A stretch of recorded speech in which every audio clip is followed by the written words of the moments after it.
All right, all right. And welcome back, guys, to the Self-Selecting Podcast. I'm your host, Cory Hagman, and today we are here with none other than Dr. Eric Helms. Eric, thank you. Thank you for doing this. This is so cool. I'm excited. No, it's a true pleasure to be on. Thank you so much.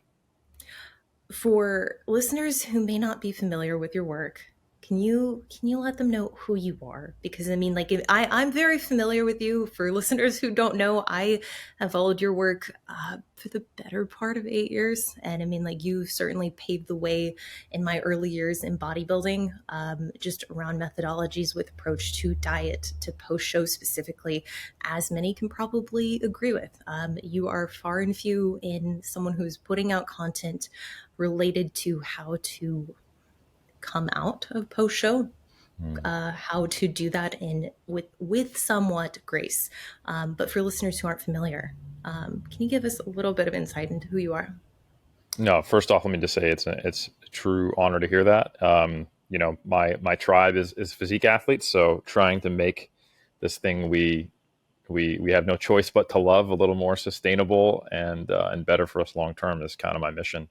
But it all started with me getting bit by the iron bug, geez, over 20 years ago now, and then getting on stage a couple of years after that. So at heart, I'm a bodybuilder first, but lifting led me to bodybuilding. Bodybuilding led me to personal training, and personal training led me to becoming a bodybuilding coach, and bodybuilding coaching led me to my academic pursuits and being a science communicator and a physique sports scientist. So yeah, like I said, first show was '07. I started 3D Muscle Journey along with my other colleagues out in California, kind of at the beginning of I guess what you would describe as the modern social media online coaching kind of emergence that existed in our space.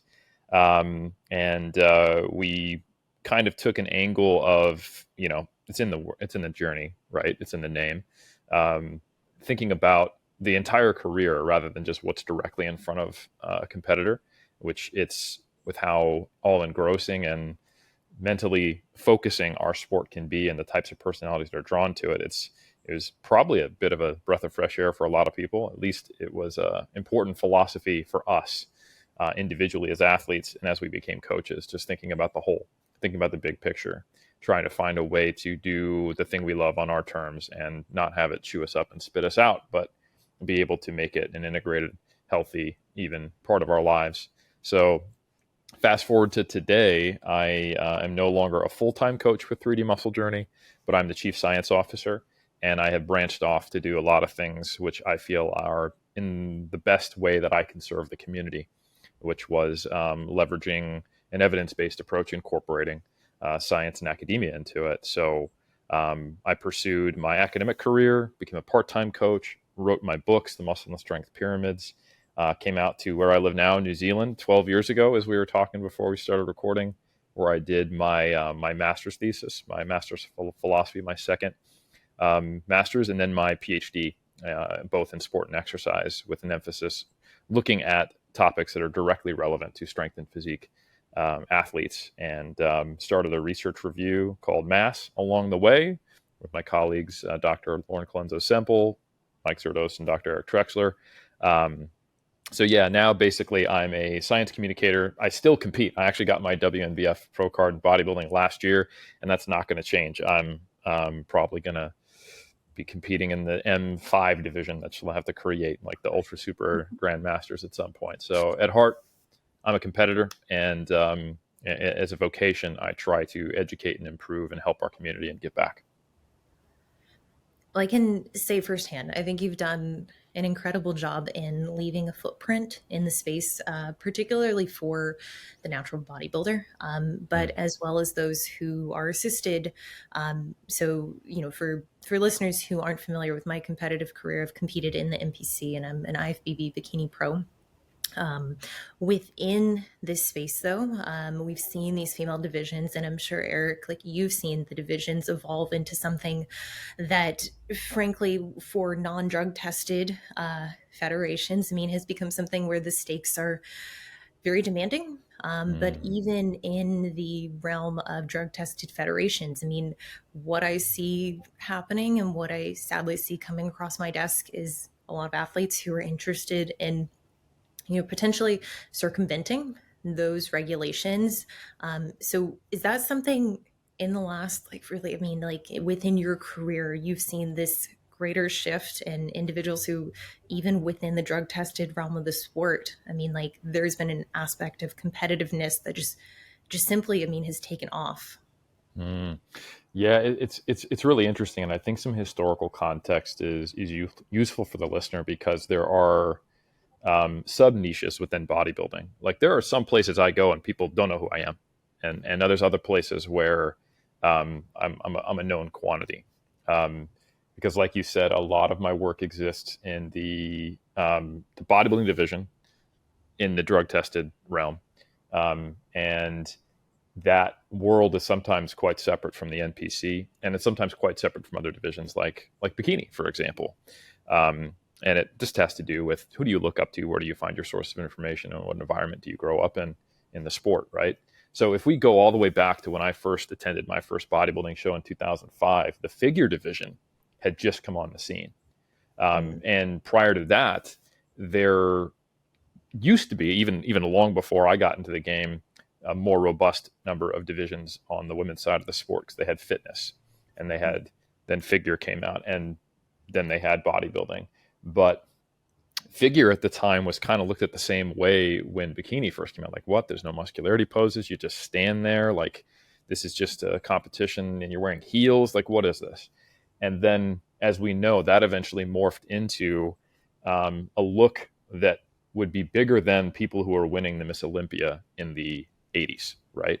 Um, and now we have wellness. Now we have men's physique. Now we have classic, and you know, classic basically came out in the non-tested ranks as a here's an option to not take as much gear, and and maybe do this a little safer and maybe go back to the kind of the old school look and the types of things when the biggest organization, the IFBB Pro League, does things, even when it doesn't make sense, other organizations follow suit. Like one really interesting debate is whether classic even belongs in drug-free bodybuilding, and it expresses itself differently because it's essentially just pose a little differently and don't get quite as lean. But if you look at Chris Bumstead and the guys competing in classic bodybuilding in the IFBB, they're killing themselves to get shredded because they're barely making the height class cutoff because they're as big as they can get. They're on enhanced light, but still a lot of enhancements, right? So the that change over time has been interesting, and the organizational politics is also quite interesting. In the last decade, natural bodybuilding has kind of had another resurgence, and from a financial viability perspective, people have noticed that. And something that's been occurring in the last couple years is the NPC has gone, oh shit, maybe we can make some money in natural bodybuilding. So the NPC has stated that they want to have a drug tested show in every single state. They're even in talks of having eventual pro shows that are drug tested. So they're trying to create almost like a sister organization to their non tested to have this whole pathway. And like the Ben Weeder's Naturals right now, it's a pathway to get an IFBB pro card as a drug tested athlete. And I think when you do that, and this is actually not a new phenomenon, I'll talk about the team universe in a second. When you're asking people to go compete in a place where you're expected at a certain level to be enhanced, I think the perception socially is, well, is this really a natural show or is this just a drug tested show? Now, there are plenty of people who compete in the natural, like polygraph tested, 10-year drug free, 7-year drug free organizations that are all very serious in the community, want it to be drug free, who go that route because they see it as another opportunity to compete at a higher level against people who maybe are not to the same caliber of natural as what they normally compete against, you could say. Or more importantly, it's just a bigger platform, bigger stage. It's drawing more people because of the rewards. I don't think there's a tremendous cheating problem in truly drug tested natural bodybuilding. But when you really think about it, even if 10% of people are trying to circumvent the rules, given the large impact that PED use has on physique sport, this is even more than performance sport because you don't need to worry about whether that muscle translates to performance. It's just you look different. It can make a big difference. So yeah, like it's an evolving space right now, and there's a lot of critique um, on both sides. So the NPC and some of their natural shows right now are being critiqued because the drug testing policies, time drug free, the banned substance list, and the apparent seriousness of which they have with making it actually natural is lacking to what the natural community wants. But then if you look at the largest drug-free organizations that have been historically and very seriously drug-free for a long time. Your OCB, which used to be the IFPA, which kind of split into the IPE, and your WNBFs, the INBA. Their production quality, resources, and simply put, the professionalism that they have compared to the NPC and the IFBB is critiqued. So there's this kind of push and pull for a drug-free competitor of what do I value? Do I want to be at a bigger show that's ran more efficiently, that has better lighting, where I'll get better pictures, better social media coverage, but I might not be getting on as level of a playing field? Or am I willing to sacrifice those things because I care more about the level playing field? And then there's the kind of the crabs in a barrel politics of, if I choose one, are the other federations going to try to ban me, block me? Will there be stigma? There's been back and forth decisions by different organizations of whether, if you accept an IFBB Pro card, whether you can come back and compete. And the IFBB, of course, being a kind of bigger fish in the pond, if you compete as a pro, as a WNBF pro, now you lose your IFBB Pro status. So that's where we're at right now. Not only are all these new divisions, but there are new entrants into the natural bodybuilding space. And this is kind of a throwback, what I was going to get to. And I know I've monologued a bit, but I promise I'll shut up and let you talk. No, go Is on, that please. okay? Cool. So the team universe back in the day, which is now just called the universe, used to be one of the bigger playing fields in natural bodybuilding. And it was what would be described as a drug tested event, rather than like a natural event. But there was a lot of actual natural bodybuilders who'd go compete there. Prior to 2017, there was more unity between the IFBB. I don't know if everyone knows this, but the IFBB International, and the IFBB Pro League and the NPC have always been separate organizations that work together, and they split in 2017. So the IFBB, which was actually registered with the IOC and was the international sporting arm, which had a presence in all of the member nations, was its own organization with the president. And then you had Jim Mannion, who owned the NPC, which was the amateur pathway to get an IFBB Pro card, and then the IFBB Pro League they owned, which leads to the Olympia. That split in 2017, in part, actually happened due to a desire to get more serious about drug testing. And that wasn't what the NPC wanted to do. And obviously, the IFBB Pro League was not what they're not about that, right? So back in the day, if you were a natural bodybuilder, you would go to Team Universe, because the Team Universe was drug tested, because it specifically would send the national team to go compete in IFBB Amateur World Championships, which was moved around. And if you won the overall at the World Championships, you would get a pro card.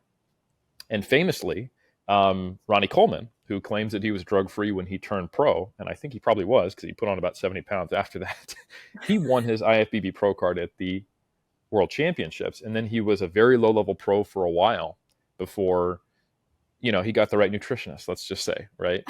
Before you Um, switch to the broccoli, right? exactly. There's maybe a little more than creatine going down the hatch, right? So, and in the butt. So, like, I think that changed in 2017. That split occurred, and now you have NPC actually trying to do international shows. They have NPC worldwide, and there are two different IFBB Pro cards you can get. There's IFBB Pro Elite, and then there's the IFBB Pro, and that's because the IFBB International stayed where it was at, basically lost its U.S. affiliate, and it has kind of this robust amateur pathway. It's much like the difference between an Olympic sport and when you go quote unquote pro, and it's very specific. But like if you go to certain countries which do a more consistent job of adhering to the WADA policies, like if you go to Scandinavian countries and you go see an IFBB pro show and you look at the national amateur IFBB bodybuilding, men's physique, and classic physique champ, they're all like 5'9", 175 because they are serious about drug testing. But then you go to like an Eastern European country and you watch one of their IFBB international shows, it looks a little different. So it's a really interesting space, and I don't think a lot of people know unless they have international clients. They work in different spaces, they've traveled, they've been involved in different sports. They kind of just know what they know locally. And I think that also really influences the decisions people make and the perceptions they have about the sport and the pathways they can go. So the reason why I bring up all that history and talk about the current space is because some people, they get forced into making decisions they think they have to make. One really important thing that I believe is that people can get very, very far in the bikini division, regardless of whether the show is tested or not, being drug free based upon the divisional standards at the moment. That may change over time, and obviously the bikini division has become more competitive and rewards a more muscular physique. But if you were to look at, say, the top level female natural bodybuilders and physique class winners, they're typically bigger than your many IFBB pro bikini competitors, you know. And leaner. So I just think that's something that people don't really realize when they look at what's being done around them, you know. Absolutely. And I think listeners, I mean, I hope that what they're able to take from that is that ultimately using compensatory mechanisms to get to where you're trying to go faster, it really is just that. I mean, it's not something that truly is needed. And ultimately, I mean, you're going to blow through that runway fairly quickly if whatever assistance was put in place to, I guess, really get you to that next milestone. But frankly, it isn't something that I see. There truly is a need for a lot of athletes, particularly at the amateur level. Mm-hmm. I think a lot of the times the quick jump to any kind of assistance, I mean, it's made out of ignorance rather than necessity. But something, something amidst that I wanted to tie back to is just understanding, okay, what are the values and what are the priorities for the client when selecting, okay, what kind of federation are they going to compete in, what kind of division are they going to select? Because even within that, I mean, like, you have a different degrees of muscularity, different degrees of conditioning, and something that I feel like is often, you know, bundled into the same conversation across, the female divisions is very much that, the cost of getting to this degree of conditioning is that in which it is for these upper level divisions. And granted, yes, and at the pro level of bikini within the IFPB, I do feel like the conditioning requirements are getting to a point where it's like, hey, this is a lot, and you're rewarding a level of conditioning that, frankly, it makes it very difficult to still consider it that lower level division, that single barrier to entry. Mm-hmm. Now, something that I find has really been helpful in my experience coming up prior to turning pro was seeing such an emphasis that you and your team have placed on being very process oriented, regardless of gender, regardless of bodybuilding division. And I think that's something I would love for you to enlighten like listeners with, is really the difference between attaching that value to results versus the actual experience of getting on stage. No, I think that's really well said. And one thing I really like the way you phrased it, even earlier in what you were saying there is it actually enhancement if it's really a compensation? Is it really assistance if it's replacing something that's not there yet? And I think that's a really good question for people to ask themselves. And it speaks exactly to what you're talking about of, are we endpoint oriented or are we process oriented? And I think sometimes this can be perceived and dismissed when you start talking about the journey or the process, or it's de-emphasizing the fact that you want to win. And I think these two things can coexist. You can be competitive, you can desire a certain outcome, but your day-to-day disposition and where you put your energy and what you focus on um, doesn't have to look the way that the archetypal hardcore athlete is portrayed, at least in Western culture, right? The kind of last dance, Mamba mentality. Every day I wake up and grind. You know, I've got a target on the wall, and I put, you know, like the guy who beat me last time there, and every day I'm here to win. While you're sleeping, I'm training. You know, that kind of mentality is very, very common in bodybuilding and rewarded and glorified, and just in sport in general. And as bodybuilding becomes more competitive, I think more people who are from a sport background approach it. And when you kind of take that mentality and then you also put people into a low energy availability state, they're dieting, they're on potential enhancements that's impacting their mood and their their physiological state and hormonal status, and they're fucking shredded. You can get this very, very extreme perspective, and the blinders can go on, and people truly can look back and go, "Who was I?" And I not even recognize who's in the mirror, and the decisions they make in the midst of that, especially if they don't have a coach who is holistic in their approach, can sometimes be, as we've seen in like some of like the Washington Post articles, life threatening. So it's really important. And even in drug-free bodybuilding, it's really important. It doesn't matter whether you're enhanced or not. Body image concerns, disordered eating patterns, social isolation, those are going to be a part of the sport regardless, just because of the demands of it. So how do these things coexist, and what does it even mean to be process oriented? Um, Ultimately, in an individual sport like bodybuilding, there is no defense. There's no offense, really. There is just, I'm going to be the best I can and display the best physique and package I have.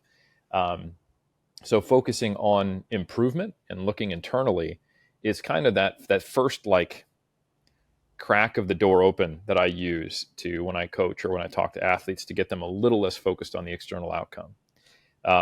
So when you're trying to beat other people and that's consuming, you're like, you can have a placing that doesn't reflect the fact that you improved.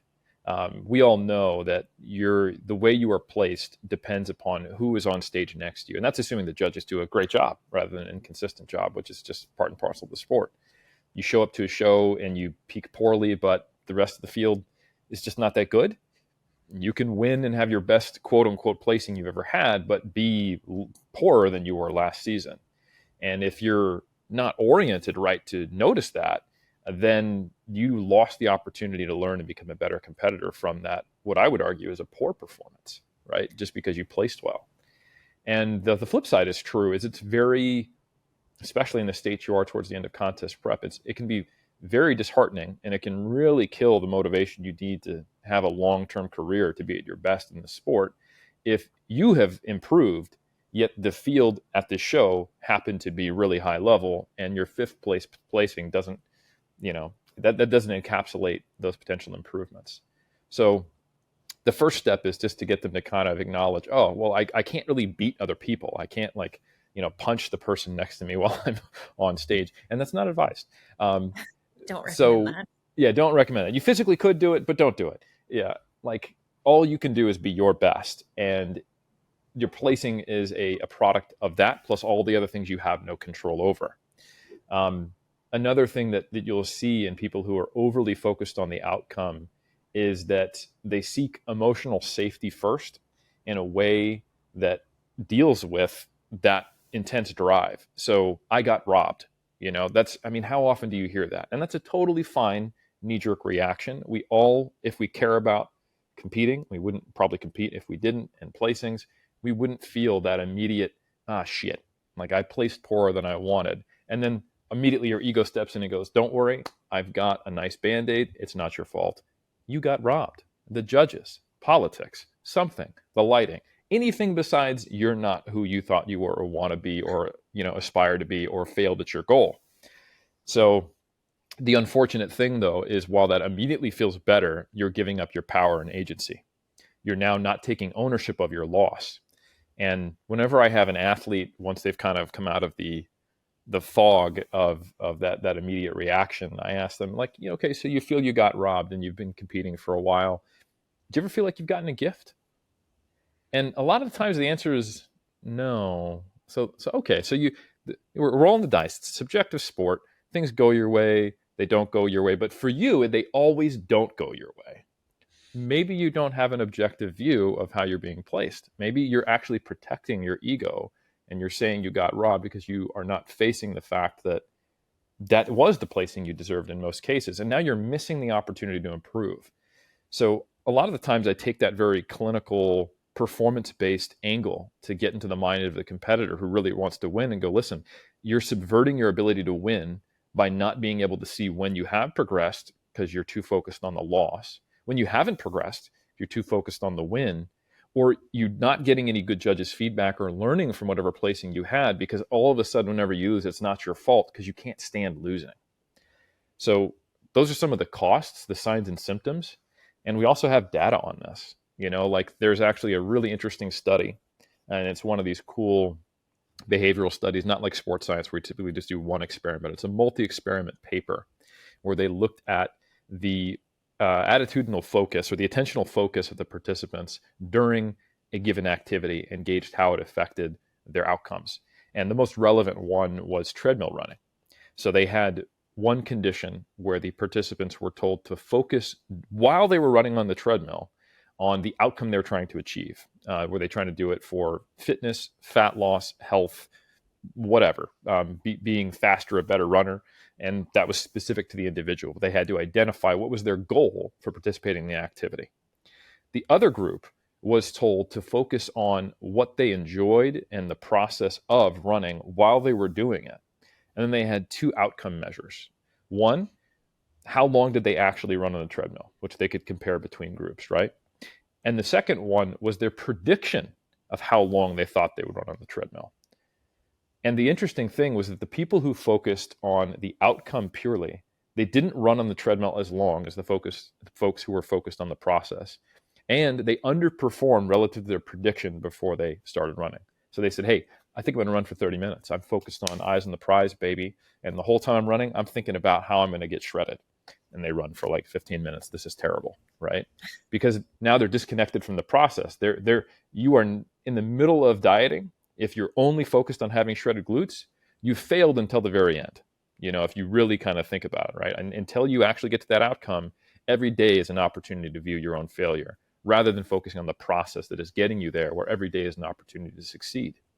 And that's exactly what this study reflected, because the folks who are focused on the process, what they enjoyed when they were on the treadmill, two things happened. They ran longer than the folks who were focused on just the end point, and they actually overachieved. They said, "Oh, I think I'm going to run for 30 minutes." They ran for 40, and the numbers I'm fudging because I don't remember the study off the back of my hand, but those are the primary outcomes of that study. And it's a great example of how, like, constantly just basking in that visualization of winning, and it's all about now, and I have to be on point, is probably a negative as far as the actual bottom line, versus going, you know what, I'm going to live in the moment. Really, what do I have to do? I need to nail my nutrition, get my cardio done, and then I got to lift. But besides that, I need to live my life and integrate bodybuilding into it, and let the prep take care of itself. And of course, that does get easier with experience. First timers, it's such a change that, and you're so excited about it, and that's not a bad thing, that it's very difficult to be, process oriented. But that's a microcosm of, like, in a workout, in a prep. But ultimately, that's kind of how I think the bodybuilding lifestyle needs to be, because I can't tell you how many times I've met people who, they go, yeah, I used to bodybuild, but it was such a negative for my life, and they stepped away from it, and now they struggle to even lift. And I think that's pretty tragic, because it's not like we played high school bikini, or like, high school bodybuilding. Like, Yeah. people who compete in physique sport decided as grown ass adults that they loved this stuff we do so much that they said, you know what, I would like seven strangers to judge me while I'm naked and score me after I've starved myself. Like, this isn't something people voluntarily look at immediately and go, that looks really fun. It's something we're called to do. We're drawn to it, people who stay in the sport. And to then lose that love to the point where not only you're not competing, but you're not even able to stay consistent with your fitness, you lost your power. You gave it all up because you got so sucked in by it that it chewed you up, spit you out, and now you're exiting the sport not really on your own terms.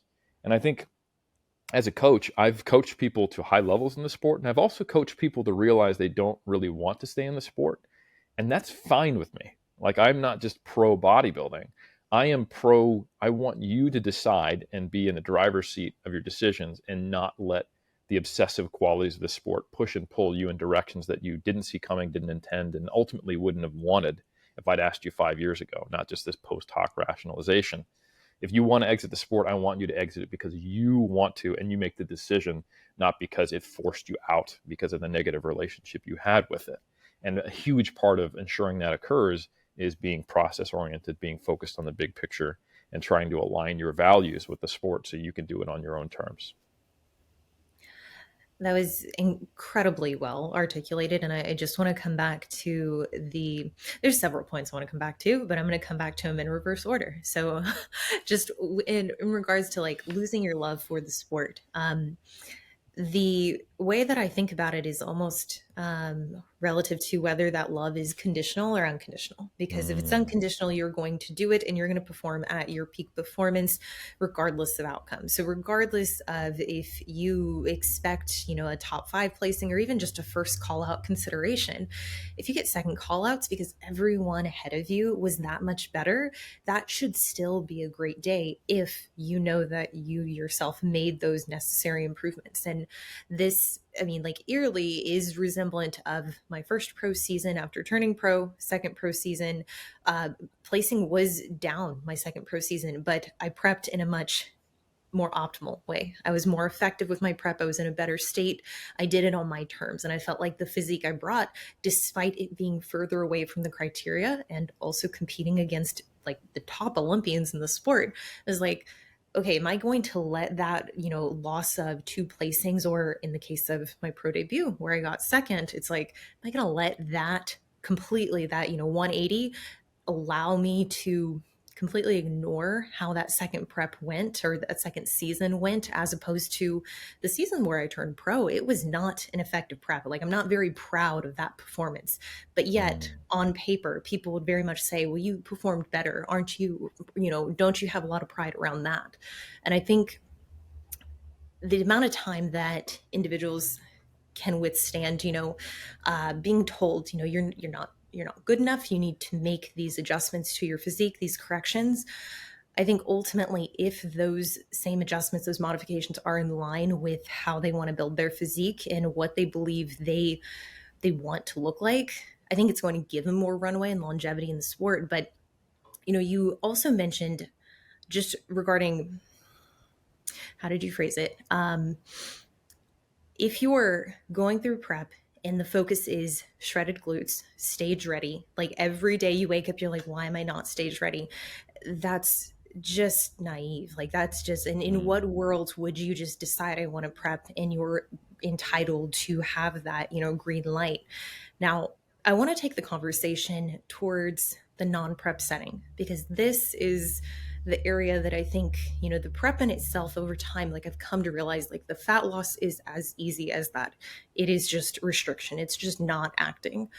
But the non prep setting, specifically for the athlete who does need more muscle, which even within the bikini division, that's the area that I see a lot of athletes. They tend to look at assistance as the final missing piece. Like, that's the infinity stone, versus reflecting on, hey, what am I doing in terms of fatigue management? What does my training look like? Am I even in an environment where muscle growth should occur? How would you describe that approach in the non-prep setting for the athlete who is gearing up? Like, they want to be more competitive, they want to continue to stay in the sport and make those improvements, but they're just so strapped to that physique that essentially, I mean, has become a large part of their identity. Oh, yeah. That's such a good topic. I mean, there's a few different ways of looking at this that I think are can kind of rattle the brains of some competitors and make them look inward and realize things. One of the things is that if you only really turn it on and dot your I's and cross your T's relative to the necessity of doing that during prep, you're kind of the equivalent of a weekend warrior, you know, um, because like you can look amazing, but the same level of amazing every time you compete if you're just not bringing it in the off season. That's truly where the bodybuilding occurs, is in the off season. And I think it's easy when you have a more proximal goal, or I should say it's easier when you have a more proximal goal to focus on it and dial it in and use that as motivation. it's very challenging to go, I'm going to take a season off and I'm going to be on point to the appropriate level, obviously not as dialed in as prep, but where I'm crossing the I's and dotting the T's, and the other way around, that needs to be done in the off season to the degree to maximize its efficiency for a year and a half. Also, when that goal is not proximal and you're not being reminded on a day-to-day basis by kind of the uncomfortability of being in prep, which you have to exert effort to be on point with. You have to think about restriction, a little more. And that's one side of it. The other side of it is for people, like you said, who their identity gets wrapped up in the look of being a bodybuilder. And I think this this can be very division specific. It's easy for me to say this, and I could be wrong as a dude, but the experience I've had from coaching is that in the divisions which are more aligned with societal's typical beauty standards, this is a harder and harder thing to deal with. Because like a female bodybuilder, it's not like she goes home in the holidays and people go, "Oh, you look amazing." Like they might have supportive parents, they might have a great environment, they might have bodybuilders around them who support them, but they're going in a direction that is the complete opposite of what society is generally asking of them. Like, hey, could you be 50 pounds heavier and shredded? You know, not the typical thing that you're going to get signaled in like high school, for example. I see the same thing, which is something I can relate to a little more as a male, not so much in the bodybuilding division, but for the guys who compete in men's physique and even to some degree classic. That is a lot more mainstream popular right now, especially with like the rise of Chris Bumstead. And even though sometimes in these divisions, physiologically on paper, you look at it and you go, this should be a little bit easier because you're not required to be as big or be as lean. And then depending upon whether you're in a tested or non-tested federation, that could mean even also less drug use, which puts less stress on the body. This should be less stressful. But the psychological pull and the trying to separate your competitive physique from your self-worth, I think is harder. When you know that your division is judged based upon beauty standards that you've lived with for your whole life, I think it's tough to take a lower placing or a critique on the judging card or these clinical statements when, judges don't really give a shit. They're like, yeah, you're just a little too fat. Like they say stuff like that with any kind of, attentiveness or care or thought about how it's going to affect somebody. And you're triggering stuff that, might have been there when this person was 8 years old and their mother said some things that messed them up, and a prior eating disorder they could have had, which, as we know from statistics, are really common in our sport. It's, you can't, like, you go backstage and you throw a rock, you're gonna hit somebody who used to have a disordered eating pattern at some point, right? So all of that, I think, makes it very challenging, because what you need to do to stay in the sport long term successfully is to be able to separate your identity as an athlete from your identity and your value as a person. Um, like as a competitive bodybuilder, we 99.99% of us, we have to get to a condition that is completely unsustainable. We have to be as lean, like people who don't have never seen competitive bodybuilding are confused when they see someone flex their glutes and it looks like a walnut. They don't know that there's striations in glutes because normal humans don't have that. Like that's not a typical state.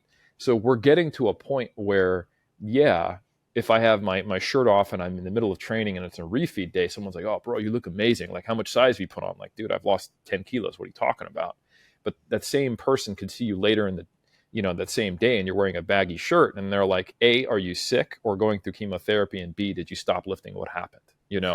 Especially in natural bodybuilding. So that is just something that is so wholly outside of the typical experience, that it's important for bodybuilders to, and it's a little easier, I think, than other divisions, to understand that there is the equivalent of us throwing a 90-mile-per-hour fastball that's getting into elite stage condition. And that's something that you're risking a slap tear. You need to get pulled out of the game sometimes. You need an off season. You can't sustain that. But I think something that I've seen in the bikini competitor world, and something that my colleague Lauren Conlon has talked about, is there's sometimes these social pressures of being seen, being known, being kind of in the game and present, and it is also this level of conditioning that you can kind of talk yourself into being sustainable, that you kind of have to be or in and around, and you see people who are maybe really need an off season, and they just kind of compete back to back to back to back to back to back to back years, and they're always in this state of like barely functional low energy availability. They're only 5-6 pounds over stage condition, and they don't change the way they look, and sometimes it gets worse. And it's because, just like you said, they're never providing an environment nutritionally or physiologically for growth to occur. And then sometimes they get frustrated with that because, oh, I need to quote unquote do these things of being visible, staying tight. I should. And I only feel like I'm actually a physique competitor when I look like one. So let me just take drugs. And that only makes everything worse. You're already taking a bad physiological state, and now you're piling on top, basically, like you said, compensatory, assistance. So that can be a huge problem. And athletes need to really kind of commit to the process again to get to the end point they want, and have a really healthy separation between their identity and their self-perception as a competitor, and their identity and their self-perception as a human. And again, I can't help it. I've always got to come back to research. We don't have research on athletic identity in physique athletes, but we have a tremendous amount of research on what's called athletic identity, which you can actually measure with a psychometric scale. And it's a relatively reliable scale that seems to be validated against the constructs of identity. We have this in a ton of other athletes, especially team sport athletes. And the higher someone ranks on athletic identity, if they were to take a questionnaire on this, a psychometric, the more depression and the potential risk they are at if they have to face an early retirement. Like, you take someone who their whole identity is, I'm an American football player, right? And they blow their ACL and they can no longer play. That person is not just losing a potential sporting career or something they love. They're losing who they are when you think about it, because that is their identity. Who am I if I cannot play the thing I identify as, right? So that can create some really serious trauma for someone. And they're at acute risk of harming themselves in some cases, if you look at the prevalence rates and things like that. And at very least, it can lead to these long periods of depression that can be very difficult to climb out of. And some people, unfortunately, don't climb out of them. So I think there are parallels to that obviously express themselves in different ways. You're typically not going to get a non-contact ACL injury while you're in a quarter turn. Some of those heels are pretty high. You would know better than I would. But I guess the point being is that if you get far too attached to the look and the feeling of being in great shape, and you're getting positive social feedback, both at home and from other competitors in certain divisions, because you look the part, that can be a really tough thing to let go of, because you can even I've even heard stories of, bikini competitors going on a bulk in the off season, and people in their day-to-day lives go, oh, have you let yourself go? Are you still competing? And all of a sudden they feel like their progress towards their goal is a step away from their goal. And now the off season's hard, prep's hard. When are you going to actually feel fulfilled and enjoying the sport? It can be very challenging. So yeah, that stuff is something that I have never experienced firsthand, but I have as a coach, and I have through a lot of my colleagues, and I have through people who do coach a lot of bikini competitors. And I do see it to some degree in men, in an increasingly more common position now that we have more divisions there. Because, I was around when there was literally just men's bodybuilding on the men's side. If you're competing in another division, they go, what novice or masters, but there was no, I remember, I think it was either 2009 or 2010 when board shorts came out, or maybe it's 2012. Maybe that was classic, but they've been around for more than a decade each now. But I've been in the game long enough to remember when it was not a thing. Aaron, how old were you when you started competing? I'm trying to do the math. So I'm 41. I was born in 1983. I did my Okay. first show in 2007. I did 2 shows in '07. I did 5 shows in 2009. I did 2 shows in 2011. Then I decided that I wanted my brain to work for my PhD and my master's, and I didn't compete again until 2019. And I did 4 shows, and then just in 2023, after 18 years of trying, I actually got my WNBF pro card, and competed at WNBF Worlds in November. So I'm, like we were talking about, in the midst of, I'm approaching the kind of the peak of my off season before I take another run at my first true pro season after a pro off season in 2025. So yeah, it's something that I mean, everybody struggles with it to some degree. I'm probably 20 plus pounds over stage weight and just starting to get a little softer than I would like. But I also know that I'm still very lean compared to anybody, like in the quote unquote real world. But it's difficult not to lose that perspective. I want to segue back because I think you touched on several key points that that are relevant to listeners, specifically that in which being in bikini, the social acceptability of a specific amount of weight gain and how that's perceived as opposed to maybe those freakier divisions that Mm, have a higher muscularity requirement, higher conditioning profile, and just generally you got people looking gnarly. Like, whereas with the lower barrier to entry in bikini, you do have individuals who can reach specific milestones earlier in their careers. But I think really where I see the biggest bottleneck is for those individuals who, let's say have mastered, or I guess for the individuals who've identified, like, I am a competitor, like that's who I want to be. Getting on board with that, getting on board with the suffering of getting as lean as they need to, but being very resistant to the time period, to that non-prep setting in which the thing that they need to do, like the number one thing they need to do, is not look the way they do on stage. Actually, the closer that they look, the closer they resemble that physique, the less progress they're going to make. And I think that's something, it's unfortunate, but the within the space of bikini, within this, like, I don't know, this niche community, there are a lot of individuals, a lot of coaches who want to romanticize and perpetuate really the idea, well, it's bikini. You can build, a few pounds above stage weight, just maintain it. Now, as we see a trend in muscularity requirements continuing to increase, and not only are those increasing, but then the conditioning requirements are, I mean, at some shows, frankly, they are becoming just as competitive as some of the other divisions, yet with a higher, less balanced look being brought to mm, stage in terms yeah. of total muscular development. But within that scope, it's like I find myself running into, like, this wasn't necessarily my target demographic, but a large majority of women who come to me, whether that be coaching or consultations, they want to know, they want to be like, hey, before I make that jump, because I'm ready to make the jump to some assistance, whether that be more supportive therapy or actual ancillary performance enhancements, I want to make sure that I'm getting everything I can out of this non-prep setting. I want to go through something that's intentional, where I can at least know, I've dotted my T's, crossed my I's, as you said. If I've done that, I can make that decision and sleep a little bit better at night. Now, when it comes to actually accepting that weight gain, and the athlete who's like, this will be uncomfortable for me, this is a big ask, like, it's not the getting lean or the restriction that really is the crux. It's the living in that body that doesn't resemble who I am. What are some tactical or strategies that you found are to be useful for yourself, for clients, specifically for that female client who maybe doesn't feel like they have a lot Mm. of runway to put on that weight?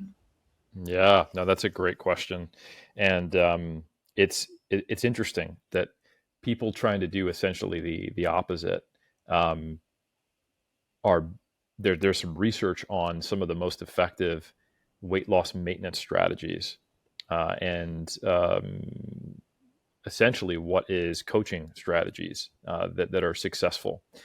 There's something called acceptance based therapy.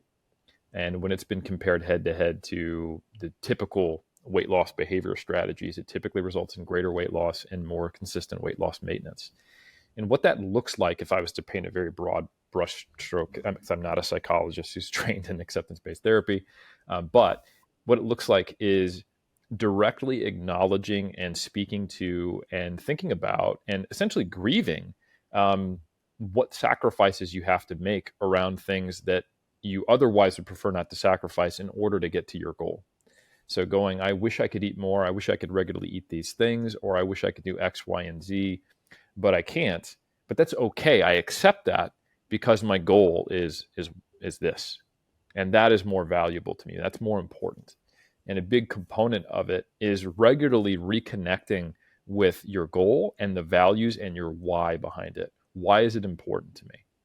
A lot of the times when we run into this resentment or frustration or the desire to quit, it's because we've maybe stepped out of line with our values and our goal, or we just haven't connected with them in like a more regular basis. We're kind of just focused on my day-to-day life. Like, God damn it, I don't want to do this. I don't want to look like this. I'm just, you kind of get into your day-to-day and you look up and you're just like, I don't like feeling fat, you know, and that might be what it's experienced as, not what I think they actually look like, in my personal opinion. But that experience of the day to day living in a body that they don't like is draining. And just like in people who are struggling with obesity, who are trying to lose weight, the day to day of trying to stay restricted and not eating the foods they would otherwise prefer or in the quantities they want, or taking time to do cardio or going to exercise, that is something that they find grinds them down. So it is a very different application, almost the inverse, but I think there's a lot of power there because if you, so for example, I have the opportunity of working with a lot of high level powerlifters in my career as well, and some of them I know personally. And there is a drive right now with powerlifting increasing in competitiveness, just like bodybuilding is, to where you're seeing leaner and leaner and leaner powerlifters in the weight class restricted divisions. You know, not like the 120 plus or the 84 pluses, but in kind of the quote unquote middle weights. You're seeing leaner and leaner physiques because it's the individuals who have lower body fat set points and can carry more muscle mass at a given height who are stronger in that weight class. So you're starting to see, as competitiveness goes up, some selection occurring by the sport. And there's been a couple notable examples of powerlifters who've dropped a weight class and end up becoming multiple time world champions, or moving from being a very good level competitor to an elite level competitor. But now they have to hang out, you know, at this relatively lean, reduced body weight, and that grind can get on them. And the conversation I've had with them in some cases is, go, well, like, why did we do this?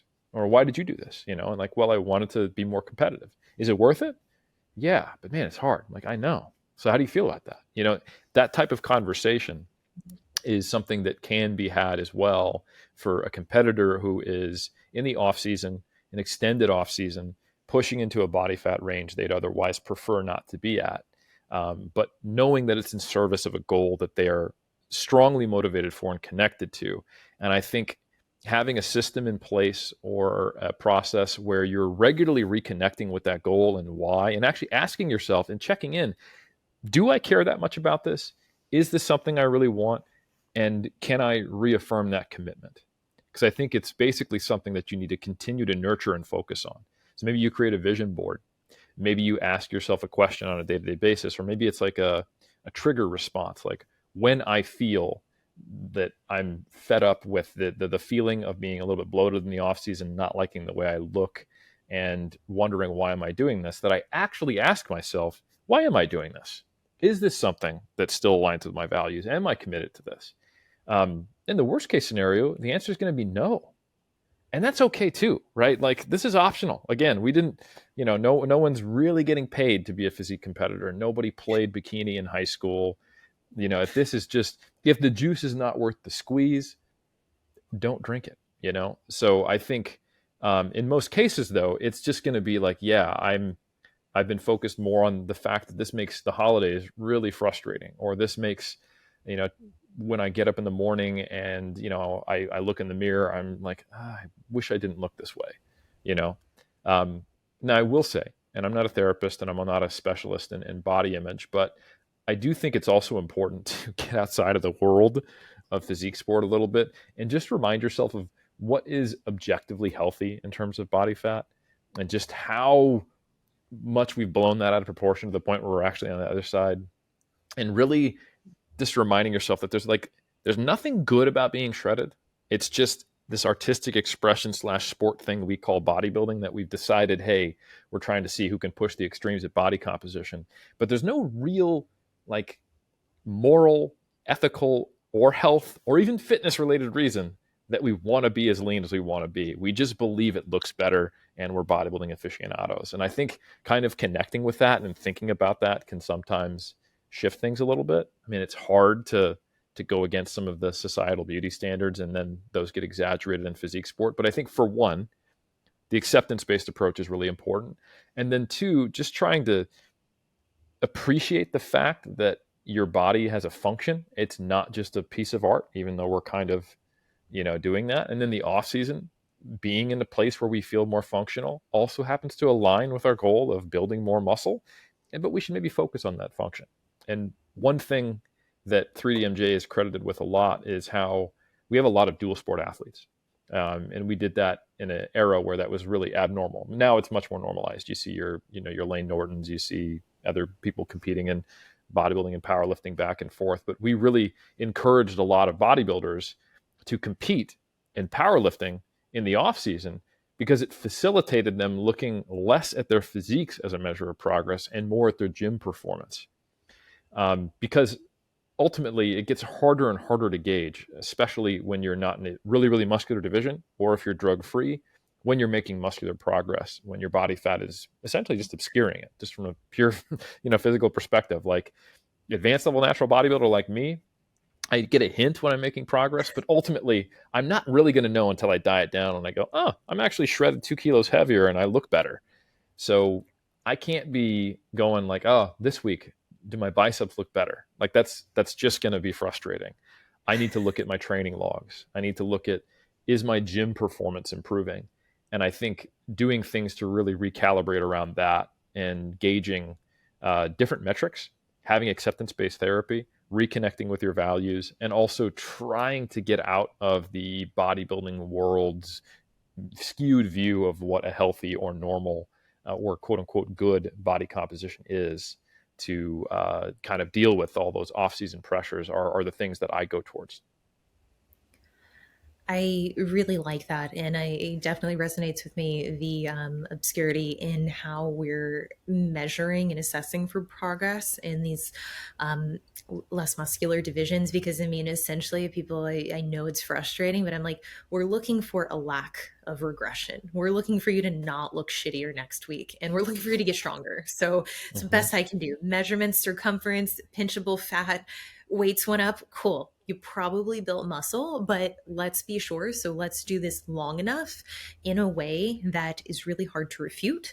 Let's see the scale weight go up. And I think in my case, as well as, what I've been exposed to other athletes who, are at the professional level, it's going to likely go up faster than you want it to. But you can still map out some kind of timeline. You can still establish, okay, here is the threshold in which this may not be productive anymore. I'm currently in my own build. I'm about 10 weeks in. And at this weight, I wouldn't have foreseen myself even considering to continue building. But yeah, weight's high, but so are numbers in the gym. And like when I Mm. look at measurements and I look at that compared to skin fold sites, which I think is a very underrated tool for female athletes, specifically bikini athletes, to utilize in assessing hypertrophy.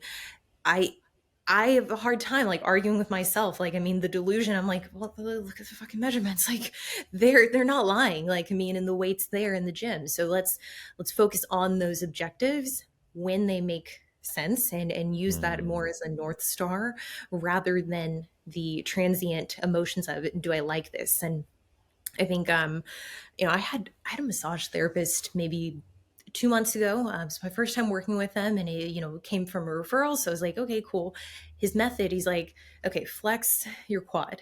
Okay, now relax it. He's like, so you just proved to me that you know how to relax your muscle. So when I am, working on your hamstring or, your shoulder, I want you to relax your muscle as I'm moving body part to body part. You've just shown me you're capable of that. And as silly as it is, I use this method with a lot of clients where we're looking at the inverse. We're looking at a time in which they felt some degree of discomfort, because that ultimately is what we're experiencing in that non-prep setting, that discomfort of being focused on our physiques, which I empathize with. I understand I wouldn't do the sport if I didn't like being unreasonably lean. But with that being said, that also comes with the respect for a phase that essentially isn't going to visually represent the work that you're putting in. And I think what you described, the acceptance based therapy, I think that that's definitely something I'm going to look into and explore. But I think that for a lot of individuals, being able to really come to terms with the fact, like, I'm not saying, and this is certainly not what you're saying, that you have to love your non-prepped physique as much as how you do on stage. It would I find it hard to believe when people say I love them just the same. I think you can love them in different ways, but it's for someone who's specifically in this sport who can appreciate the art of getting to a body fat that serves no utility other than expression. At that point, it's like, I think it makes complete sense why mentally you would feel that identity loss amidst a physique that, regardless of the weight, the body fat, and really the efforts to get to where you're trying to go within the sport resemble quite literally the opposite actions that it takes to compete as an athlete. No, that's well said, and I think I totally agree, and I think for me, I have until very recently always been a strength and physique athlete, and it's made it quite easy for me when my body fat is getting higher to focus on performance and to, like you said, love my body in a different way because this is where I'm actually stronger. You know, um, the unfortunate thing is I'm just not that good of a strength athlete, and I'm a decent bodybuilder. So as I've gotten to this end stage of not end stage, but this advanced stage of my career where I'm actually competitive at probably I'm getting close to reaching my competitive potential. I have to do everything in my power to push that limit. So now I'm stepping away from strength sport, and my off season is just a physique off season. So it's a little harder to, exactly like you said, find a way to appreciate and accept the fact that my body fat's getting higher. And I have done exactly the same things you've talked about. I get skin fold measurements done in the off season by some of my lab mates and colleagues. I look at my scale weight change. I am definitely looking at performance, but it's different looking at your literal one RM test that you did versus across 3 weeks. And when I look at every back exercise I've done, I think I'm doing a little bit more volume at a lower RPE. Like that's it's not exactly the same as going like, yeah, fuck yeah, I squatted 10 kilos more, right?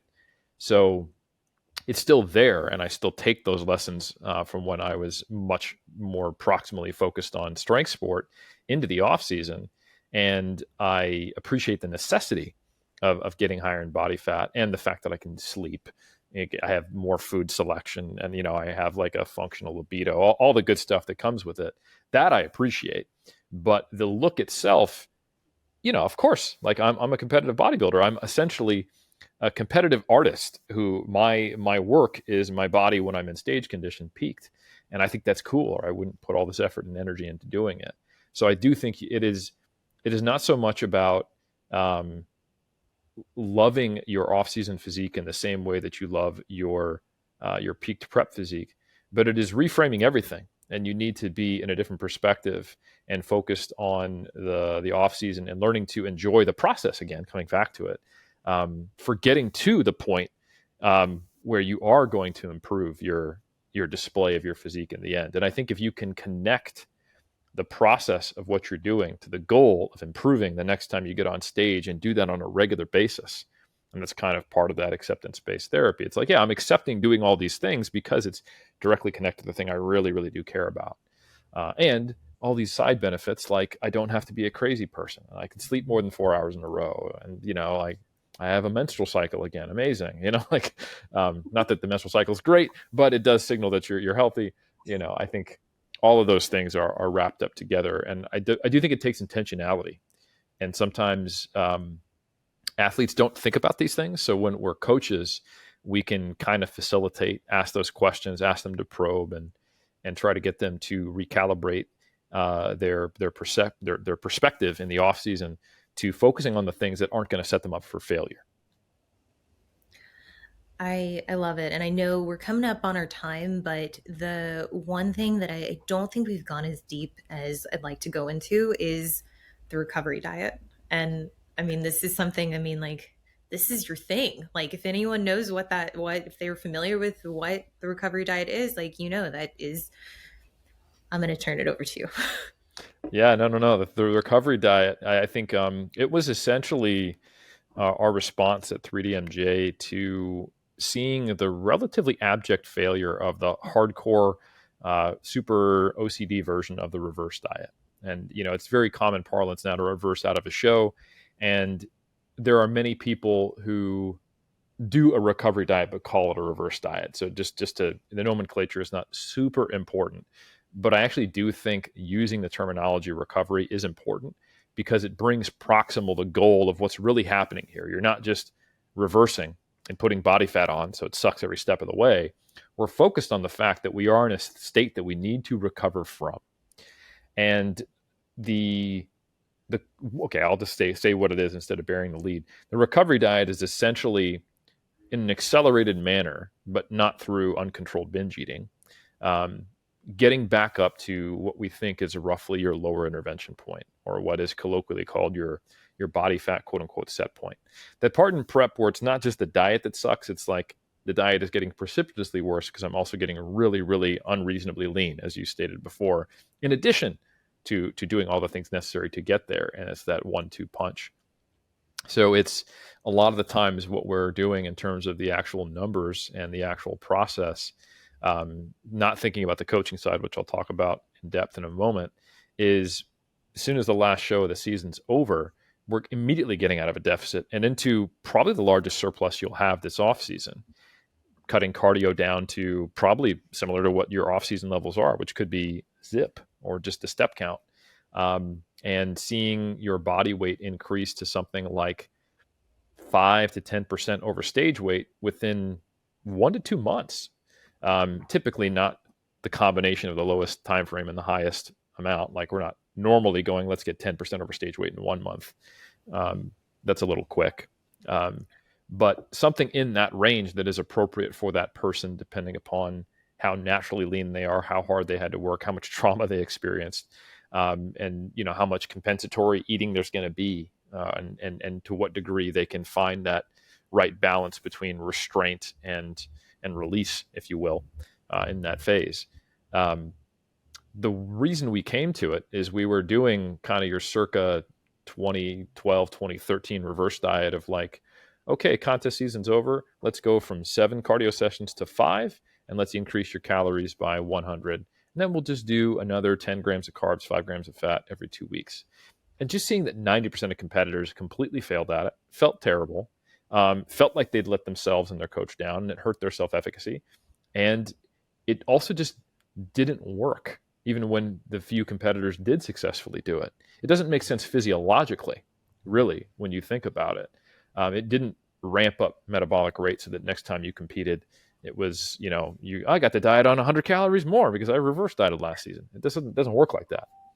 Um, I would say when we really think about it, when we understand the physiology of fat loss and we understand the physiology of what we call like quote unquote diet fatigue, it's combined factors of being below our lower intervention point, which is just where our individual bodies um, start pushing back on us more physiologically,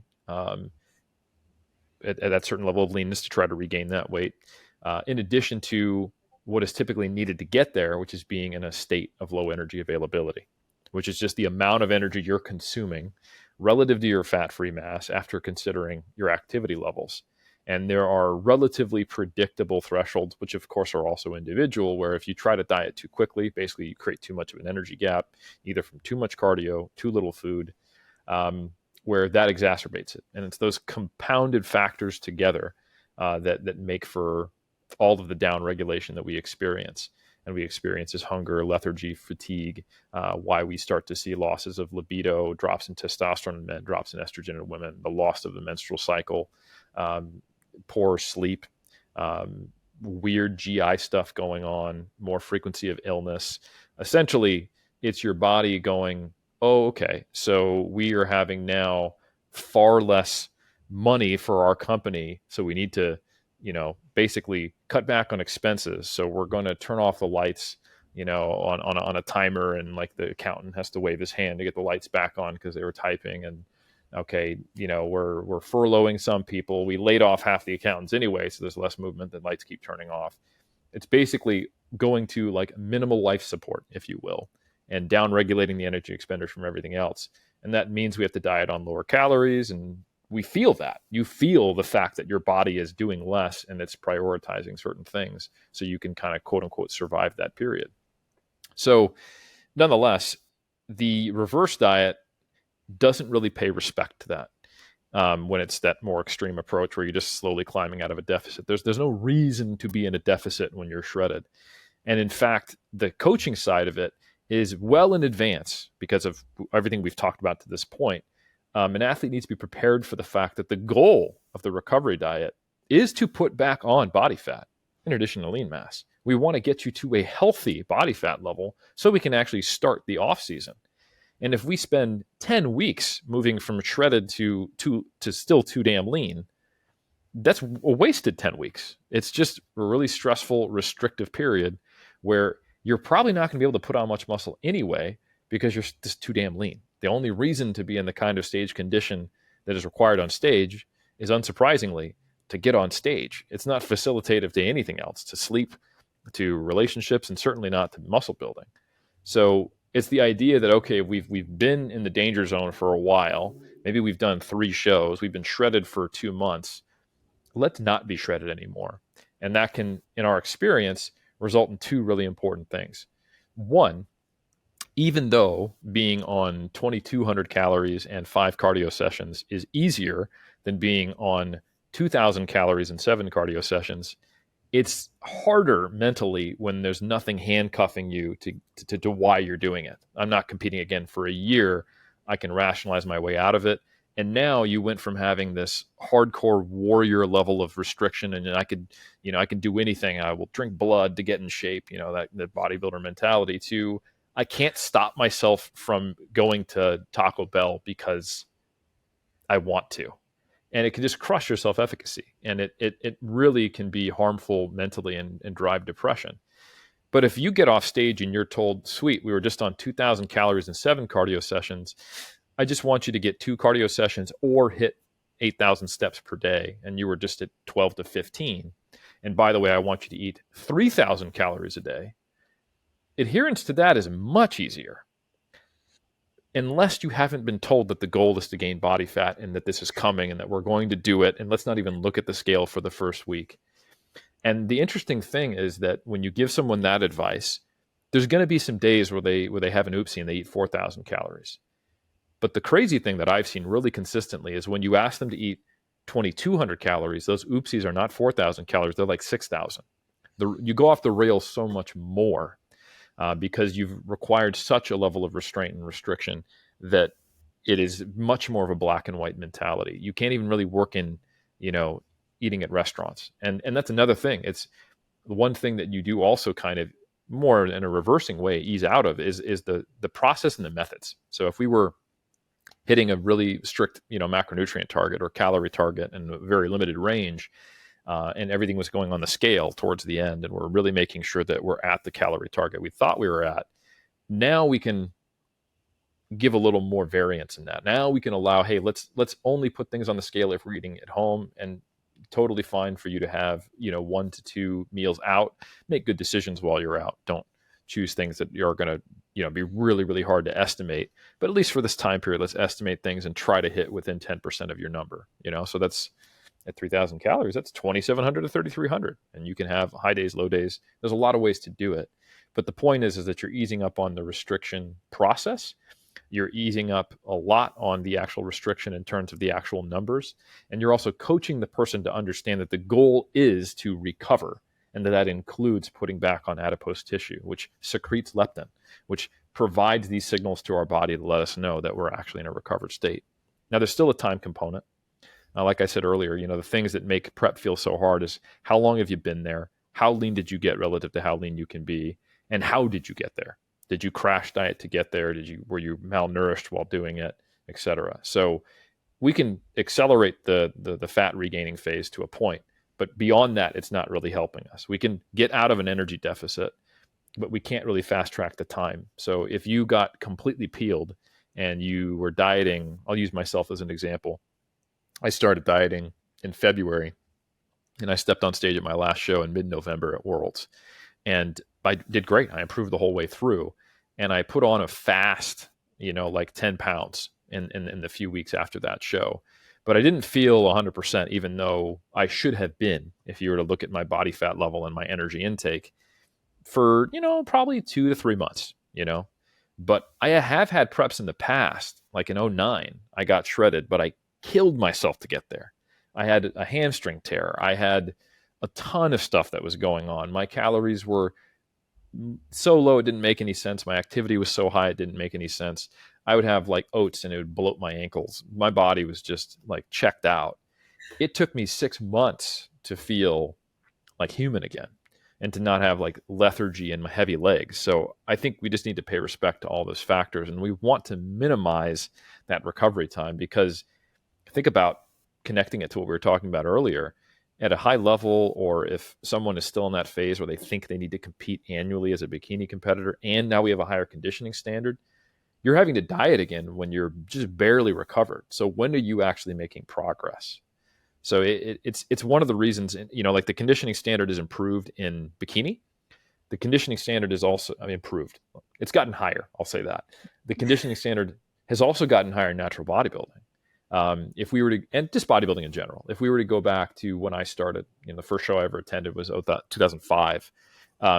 If you come in and you have decent proportions, decent muscle size, and you have shredded glutes in the mid 2000s, pro card, guaranteed, almost guaranteed, unless someone else who happened to just be better at you shows up. But there was 1 to 2 guys in the bodybuilding division, even at big amateur shows, who understood what it took and how to get to that level of conditioning. And now you go to a big show, top 3, top 5, all have striated glutes. So one thing we've seen is it's much more common for athletes to take multi-year off seasons. And if you compete back-to-back years, you typically you're either you're having a rough time, or you happen to have a very low body fat level. You've mastered the dieting process.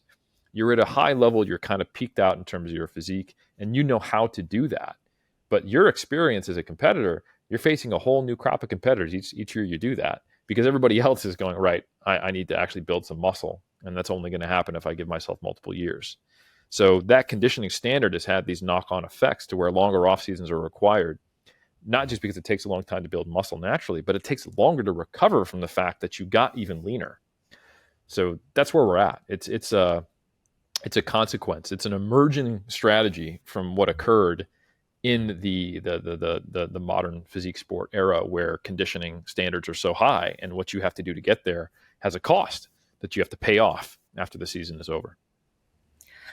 I think I've used this analogy endlessly, and it is directly, I'm going to quote you to you, is the debt you accrue in prep, you're going to have to pay off at some point. And whether you have maxed out your spending power, ultimately, I mean, like that is going to dictate the length of time it's going to take post show to pay that off. And Mm-hmm. related to lab work pharmacology, I've largely adapted that to consider, be like, okay, well, how close are we to maxing that out? Have we gotten to the point where like all the cards are maxed out, and what are we going to do? We're just going to pay a lump sum at the beginning and then check it in 6 weeks to then figure out, okay, what's the payment plan really going to be like? What do I need to do? Do I need to get a second job? Because if that's the case, it's going to be a long time before I go back to Vegas or Tulum or, whatever, insert your destination. It's like knowing how much debt you've accrued ultimately is going to dictate, in my opinion, the length, the duration of that next intentional push. But until you've even gotten ahead of the interest, that should be the priority, which in this analogy, the interest is those markers that are going to really make any kind of productivity, whether that be hypertrophy. I guess that really is what we're talking about for our sport, is that you can't really start to build until you pay off that interest. Eric, I know we're getting close to that time you got to run. I just want to thank you for coming on. This has been incredible. Listeners, where can they find your content? Where can they subscribe to Mass? Where can they give you money and pay for consults and coaching? Where can they find you? No, no, thank you so much for having me. I think that was an excellent way of contextualizing the recovery diet, and it's been a privilege to be on. If you're interested in any of this stuff, like you get to decide your nerd level. If you want to subscribe to Mass and get monthly research reviews on stuff that's relevant to strength and physique sport, go to massresearchreview.com. If you're interested in getting my books, and I'm working on the third edition, you want to go to muscleandstrengthpyramids.com. And then if you're interested in working with one of the 3DMJ coaches for whom I consult with and I'm their chief science officer, you'll want to go to 3dmusclejourney.com.